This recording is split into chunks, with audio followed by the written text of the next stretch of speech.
তুলা ৰাশি 2026 বাবে কেনেকুৱা যাব আজি আমাৰ প্ৰেডিকশ্যন আমি চাই লওঁ জানুৱাৰী ফেব্ৰুৱাৰী মাৰ্চৰ কাৰণে তুলা ৰাশিৰ কেনেকুৱা কি পৰিস্থিতি আহিব পাৰে কেনেকুৱা ষ্ট্ৰাগল আহিব পাৰে কি অপৰচুনিটিজ আহিব পাৰে বলক আজি চাই লওঁ আমাৰ ৰেডিঙত তুলা ৰাশিৰ কাৰণে বহুত ভাল খবৰ মই ইয়াত যি দেখি আছো ষ্টাৰ্টিঙতে তেওঁ কিবা হয়তো ৱৰ্ক ৰিলেটেড কিবা অফাৰ অপৰচুনিটিজ পোৱা যাব কামৰ ৰিলেটেড হ'ব পাৰে যিকোনো ক্ষেত্ৰত হয়তো তেওঁ ষ্টাৰ্ট কৰিব পাৰে নতুন এটা জাৰ্নি মই ষ্টাৰ্ট দেখি আছো আৰু হয়তো সেইটো কাৰণে তেওঁ অকণমান চিন্তিতও হ'ব পাৰে যে এইখিনি কেনেকৈ আগবঢ়াই নিব আৰু মই এটা সময়ত গৈ পেলাই যদিও তেওঁ চিন্তিত হ'ব কিন্তু তেওঁৰ এবাণ্ডেঞ্চ আহি যাব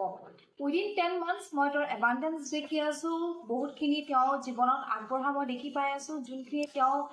কৰ্ম কৰি যাব তাত মই ছাকচেছ দেখি আছো খালি এইটোৱে হয় যে বহুত আপোনালোকে ফ'কাছ ৰাখি কামখিনি কৰিব লাগিব অথৰিটি মেইনটেইন কৰিব লাগিব আৰু আপোনালোকে অকণমান ষ্টেবিলিটি যোনটো আছে হয়তো ক'ৰবাত অকণমান ষ্ট্ৰং আৰু অকণমান হয়তো একশ্যন লৈ পেলাই ভালকৈ কামখিনি আপুনি কৰিব লাগিব অকণমান বস্তুখিনিৰ ওপৰত লক্ষ্য থ'ব লাগিব অকণমান হয়তো কিছুমান মিষ্টেকছ হৈ যাব পাৰে আপুনি হয়তো ভাবিব পাৰে যে অ'কে এইখিনি হৈ যাব বুলি নহয় কিছুমান ক্ষেত্ৰত আপুনি অকণমান বেছিকৈ লক্ষ্য থ'ব লাগিব আৰু বাকী মই বহুত অপৰচুনিটিজ অহা দেখি পাই আছোঁ চ' কমপ্লিটলি বহুত পজিটিভ কাৰ্ডছ আহিছে